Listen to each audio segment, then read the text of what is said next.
Well, be recording for Facebook. I'm still having, okay. I'm still having sound problems that nobody on Zoom can hear me.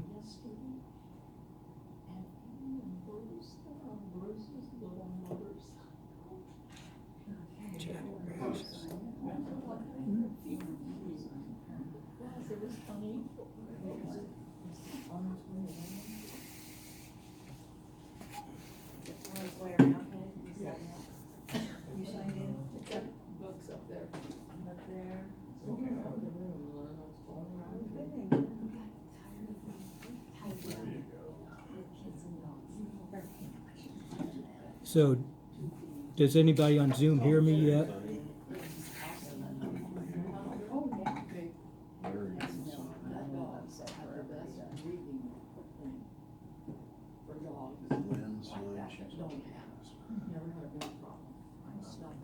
me see.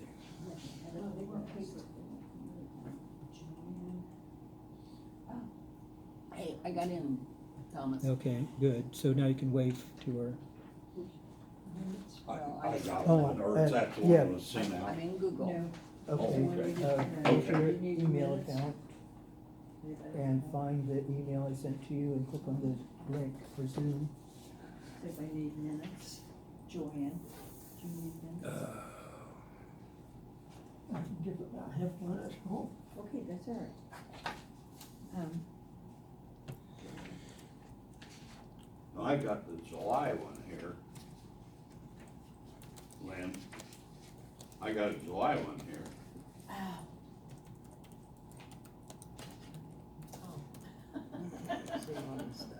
No, I don't have the July one. Okay, all I have is the May one. Okay, All right, I got the July one, I think Tom sent it to me, probably.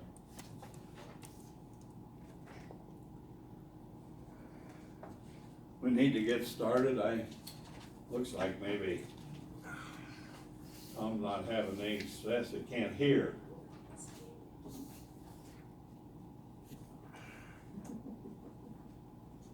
Mine's not loading up, so Okay. maybe it has something to do with Got somebody's pen. the computer problem. Good. Did I pick up your No. pen? His pen. Oh, that's it. What's Yeah. Oh, it's a nice one. You want to trade it? Well, let's just go ahead with at least minutes and everything, Tom, and see what.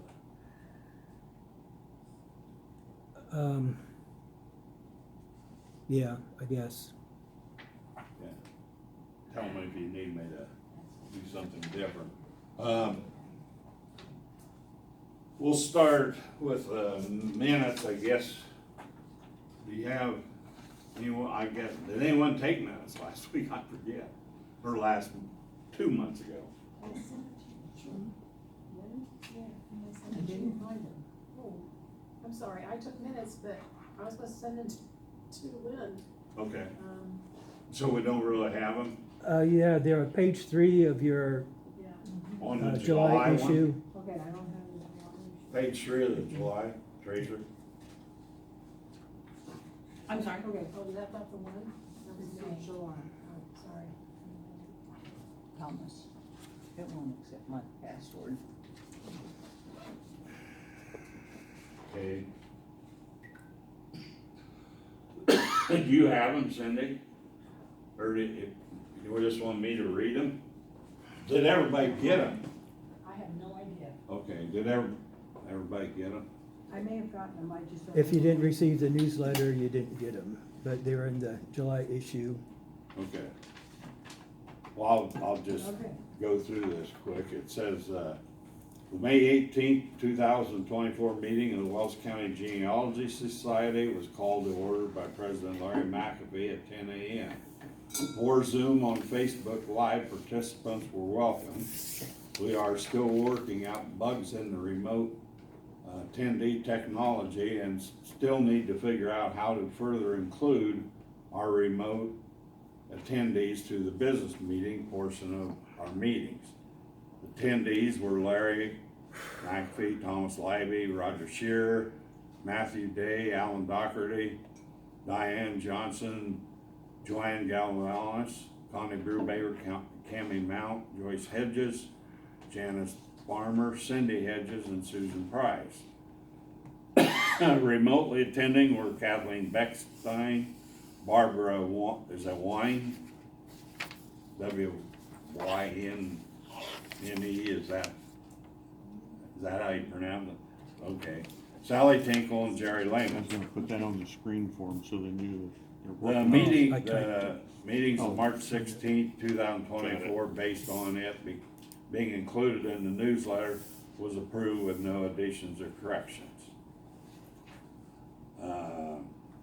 And Diane give the treasurer's report. The old business was the newsletter still needs a new editor. Larry complimented Thomas Libby on his excellent work. Please contact Larry or Tom about your interest in the newsletter. The 2024 cemetery walk in my town presentation will be on Murray Town and Cemetery, and is to be held Sunday, October the 6th at 2 p.m. Volunteer researchers and presenters are still needed. New business, none to discuss at this time. And then we introduced a special guest. Who was introduced, Richard Blanton Jr.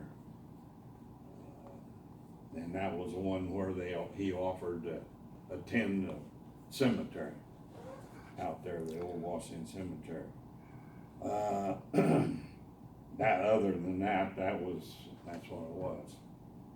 So do I have a motion to approve the minutes, or vice versa? I make a motion to approve. Okay, thank you. A second?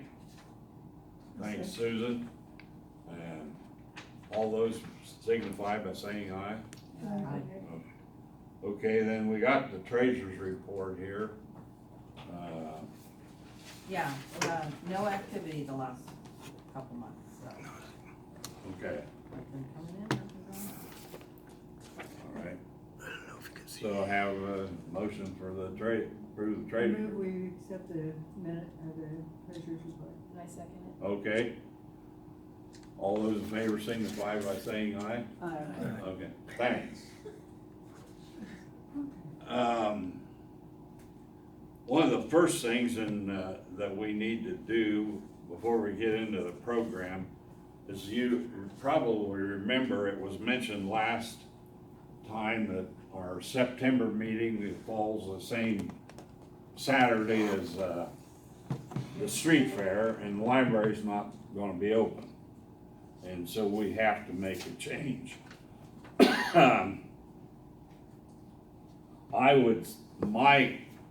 This is just my thought.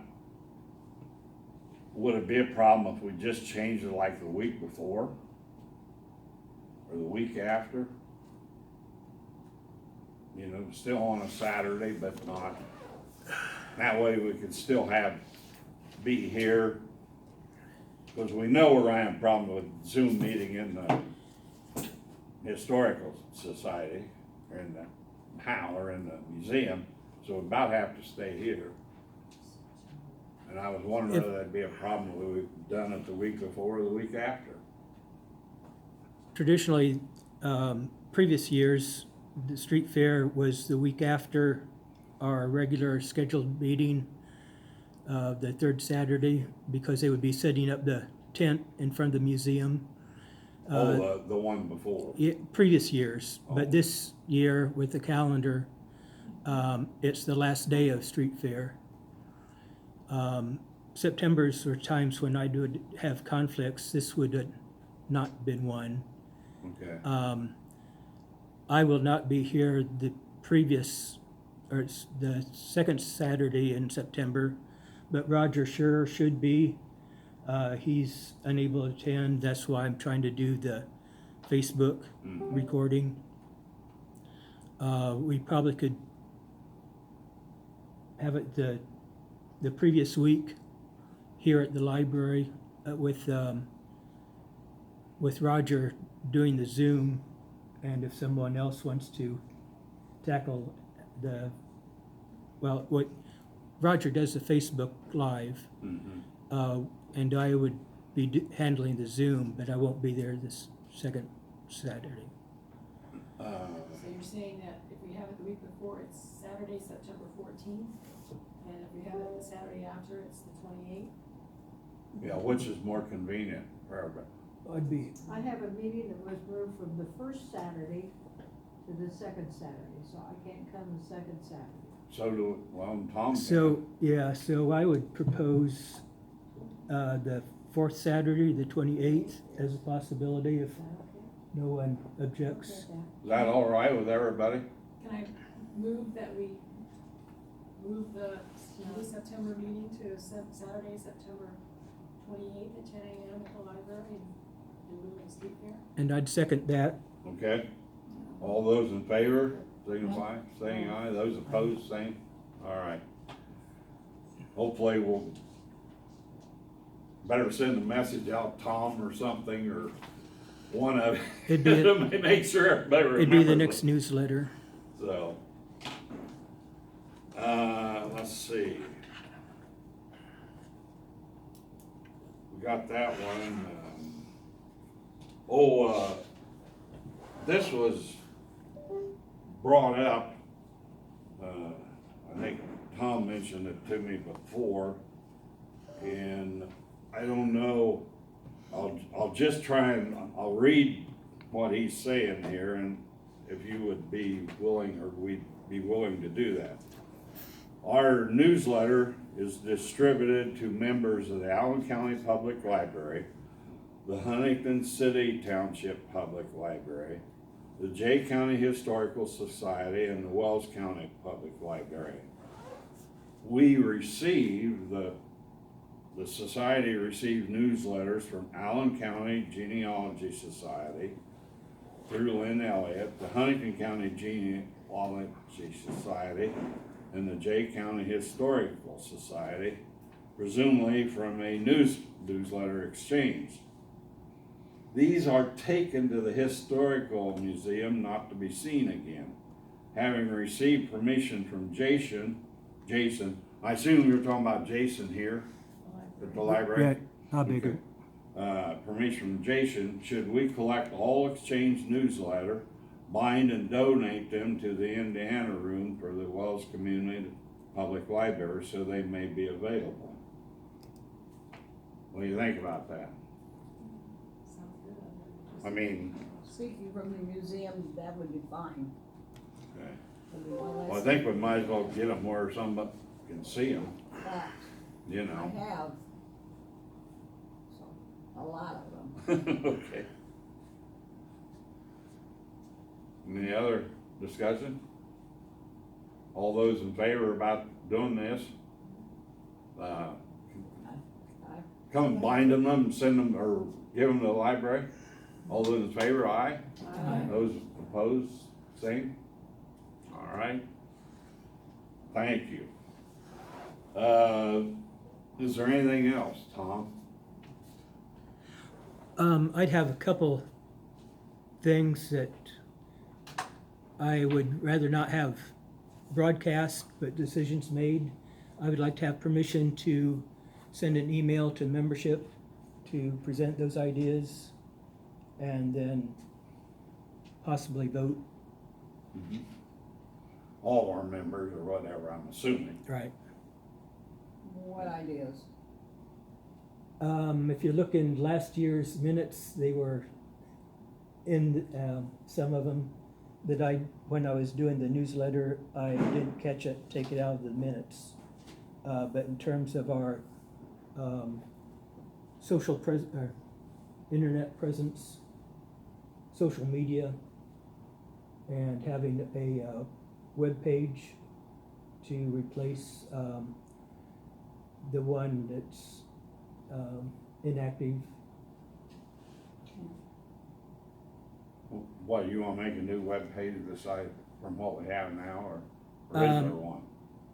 Well, there is one, that was, last updated in 2001 or something like that.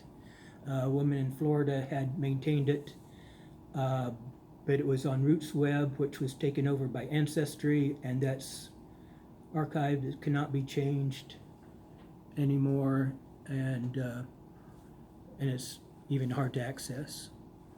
Mhm. So I have my own personal supplement to the newsletter online, on my own genealogy pages. But there are some for Wells County on different sites that it'd be nice to take over. Well, I think if we've had it that long, that'd be something we need to think about for sure. If it's been that, or it's that old, because I'm sure the technology and everything has changed a lot since that time. And so I'd like to have a decision on that before, it was a prerequisite to make a proposal to put the old newsletters online. There are some of them at the old site, but again, it's not complete. And who's gonna do this? I won't propose something that I won't Okay. or be able to do. Okay. Easy for some of us old guys to get on. Well, it's not so easy because for the last month, I've been trying to upload videos from my Fellowship of Brethren Genealogists annual meeting that was in Grand Rapids first week of the month, and I still have failed to get the video uploaded.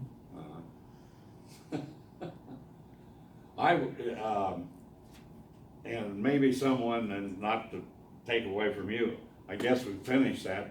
Is anybody opposed to just allowing him to send out to the, he kind of explained what he wanted to send to the membership so they knew what was going on, which is great. That gives everybody a shot at what they, besides the people that are here.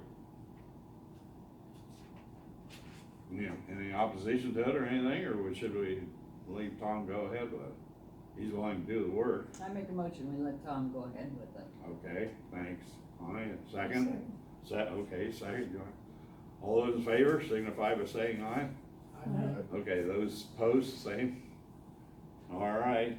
One of the things I was gonna mention, and maybe Tom knows this, I had a situation, I've been, the McAfee that's buried out in the cemetery at Murray that I'm gonna portray, I went in on the Allen County Library, and when I got the genealogy come up, it's way, my family is not anyways near close.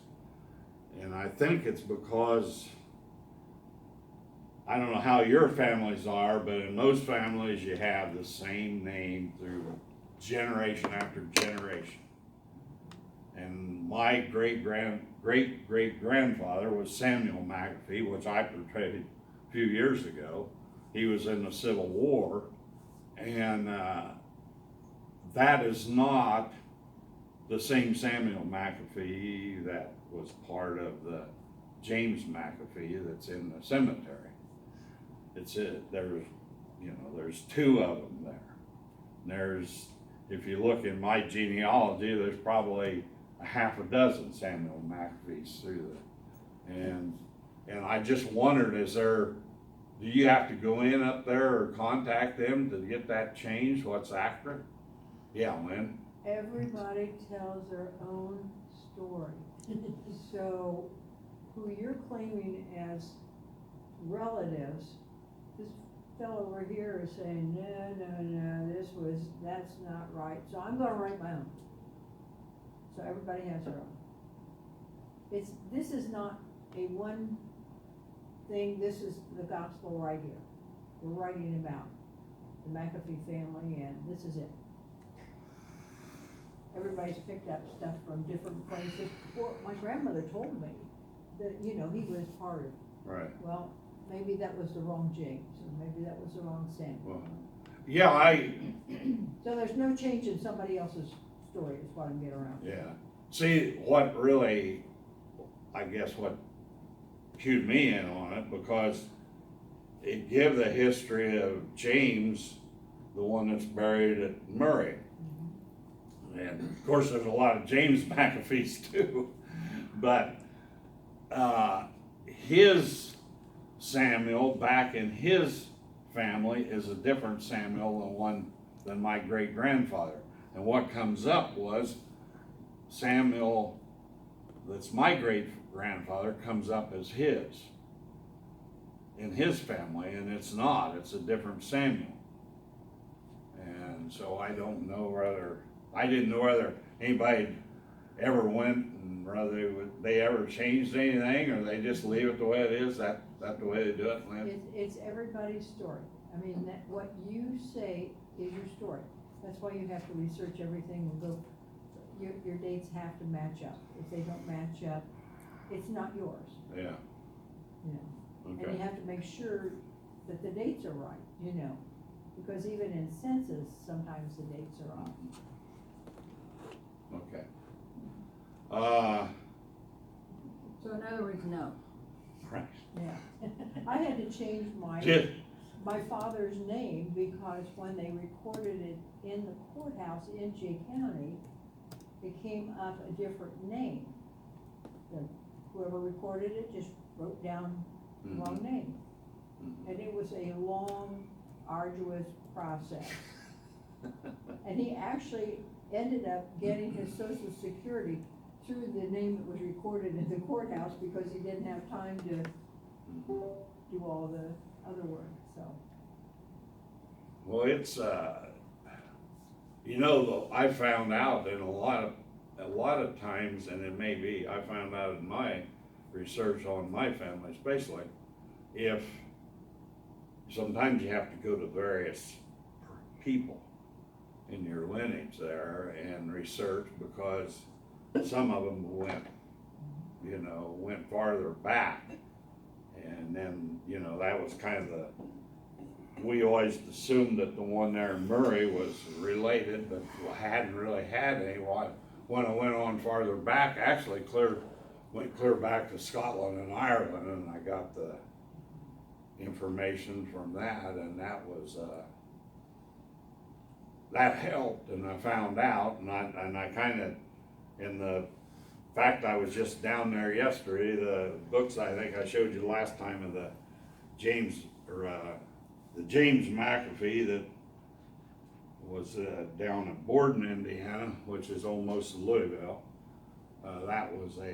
That had the books on, he was an airplane pilot on B-17 in World War II, and his grandsons put the letters in there. His letters he sent to his mom and his wife, and his son, one of them was 2 years old, and the other one was not even born when he left, and he never came back. He was killed.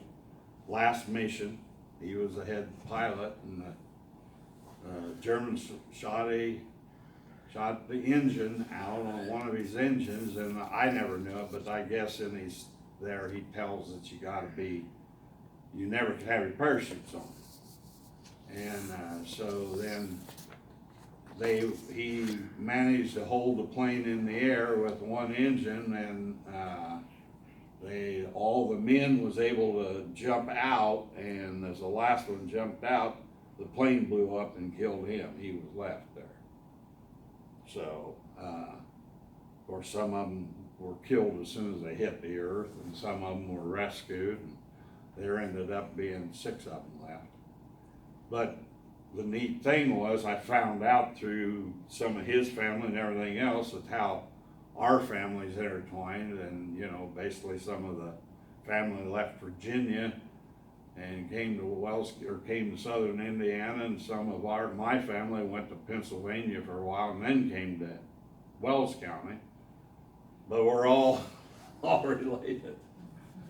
So, Tom, I guess you wanna introduce your program? We're blessed to have Alan give his program on EB. I'm gonna have to juggle some things around, so he has a slideshow or PowerPoint presentation. For those on Zoom, I'm gonna unplug mine, showing the screen. You'll be able to see the library's computer that has a PowerPoint on it. So sorry for the confusion in my ineptitude. She acts like she's here. They were voting when you were asking. Oh, okay. I'll set in. Yeah, set in his chair.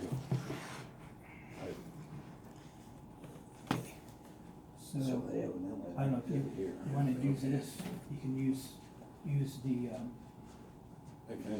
remote or pull this around to where you want to see it. I can just advance with the arrow Okay, probably, or whatever's, what do you advance with? whatever, on that? oh, it's whatever your preference is, what you're more comfortable with doing. I don't know what button Oh, to use to advance. do you just use the I can just use the keyboard then? Okay. arrow. Works. Okay, Okay, oops. and so that's what you're seeing, and I can see some, I gotta get, Okay, am I lined up?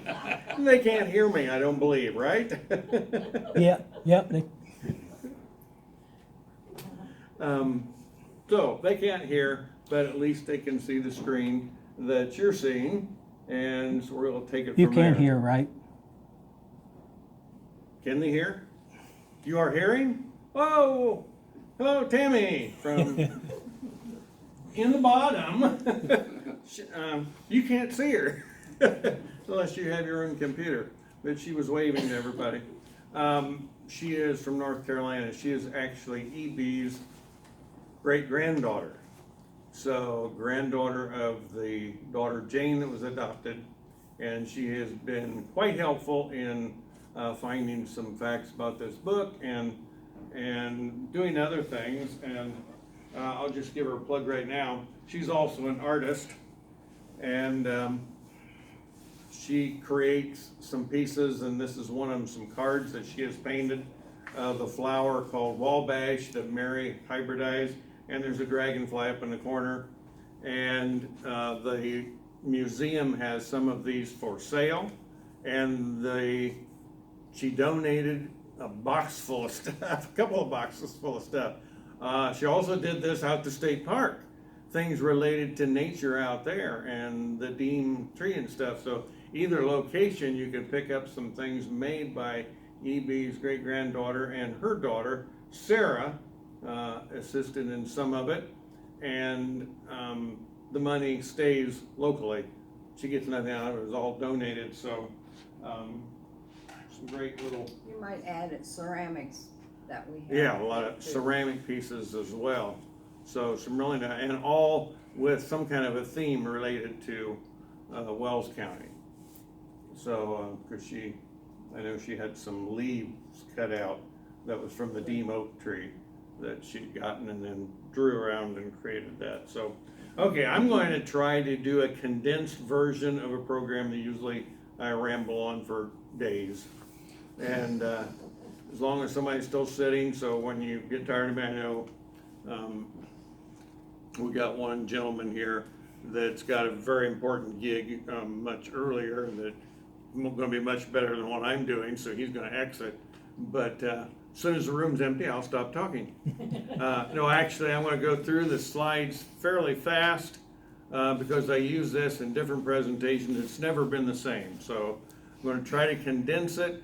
And since this is kind of a different group here, and many of you are already very historically knowledgeable of the area and local things.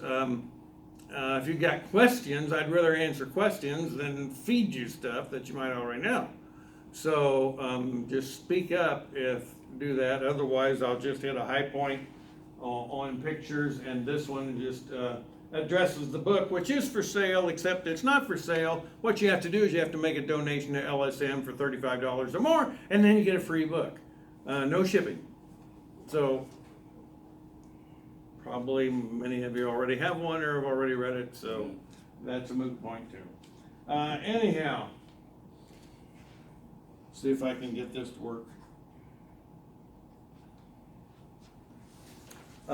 This is an iris that E.B. Williamson hybridized and introduced in 1918. He spent a long time creating things, so I don't know when he actually started on it. But it's one, in 1918 he actually produced two that he named after his parents. This one was named after his father, called Lent A. Williamson. I took this photo in my backyard because I have some of these that grow there. And on a rainy day, because I love taking pictures of flowers on rainy days because it makes flowers look much better with raindrops all over them. And but when I crouched down trying to get a good shot down through there, I noticed that a part of it looks like a flame, which is why I took it. It's not, it's a part of the iris, but it kind of looks like an eternal flame. That's why I use it this way, because it became, in my opinion, and the opinion of many others in the iris world, more knowledgeable than me, one of the greatest iris that has ever been produced, and it is still significant in new hybridization iris today. Even though we're pushing 100 years later, it's still significant because it was such a perfect iris. It was very tall. This is what E.B. wanted. Tall, bearded, heavily produced of flowers on each stem. They were very large flowers. The stems were very sturdy, so they didn't fall over and break over. The thing grew in any kind of soil, anywhere, so it could be grown all over the world. Literally was sold on 6 continents and grown there. That's why it works in my yard. So you can't kill it. It grows like a weed almost. But anyhow, another iris person, I believe it was after E.B.'s death, kind of renamed it, called it the Great Progenitor, because it had been used so many times as a parent or a grandparent toward a new hybrid, and that is still the case today. You look at the award winners of the very top awards, and you can trace their ancestry. They keep a genealogy on these iris, so they know it's a this is a genealogy group. You understand that? Well, they do the same thing with the iris, and you can go back and find where this iris is still in the bloodline of some of the top iris that are created today.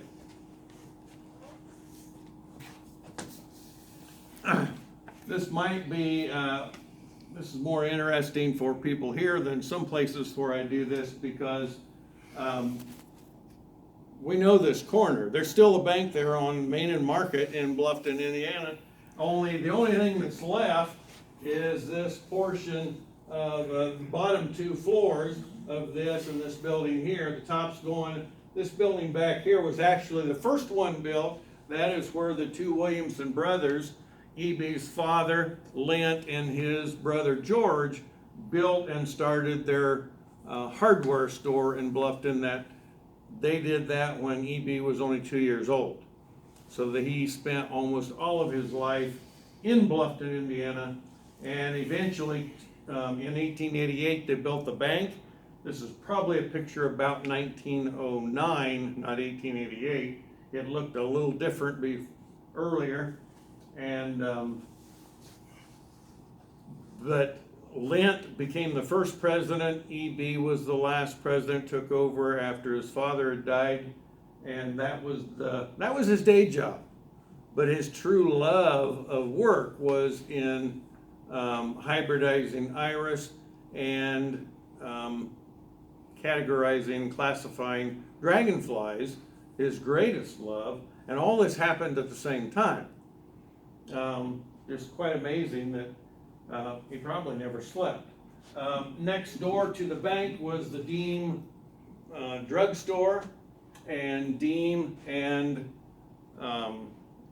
EB became very good buddies, and a lot of things happened because of that. It's all in the book.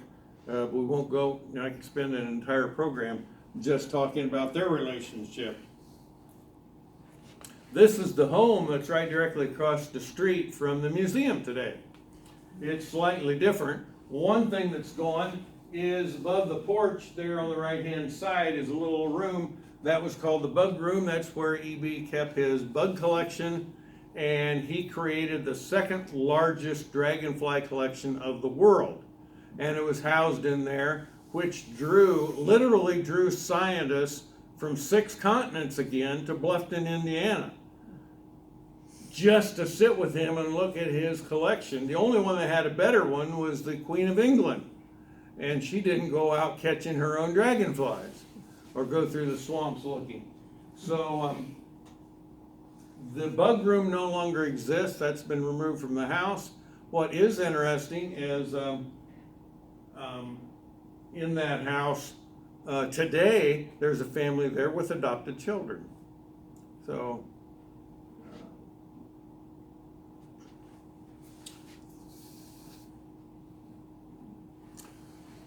one significant dragonfly that was discovered by E.B. Williamson, if you'll notice, if you can read that, it's called the Wabash River Cruiser.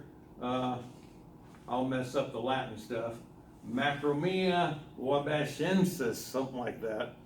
Got Wabash in the name. That's because he discovered this particular dragonfly just north of Bluffton in the Wabash River. Just north of Bluffton, because at that time Bluffton ended at the river. Of course, today it stretches much farther, so it would have actually been in the corporation limits today.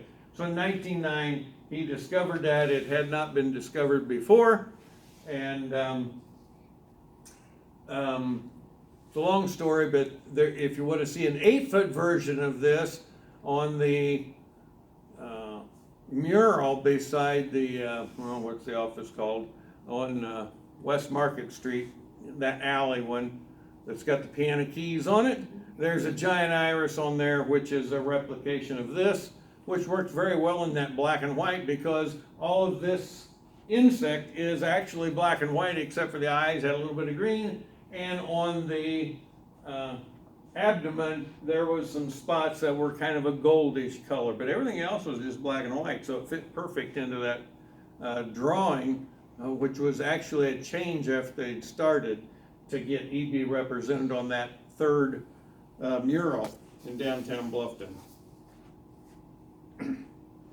EB, besides all the other things he did, he became perhaps the state's first, almost surely Bluffton and Wells County's first activist for environmentalism.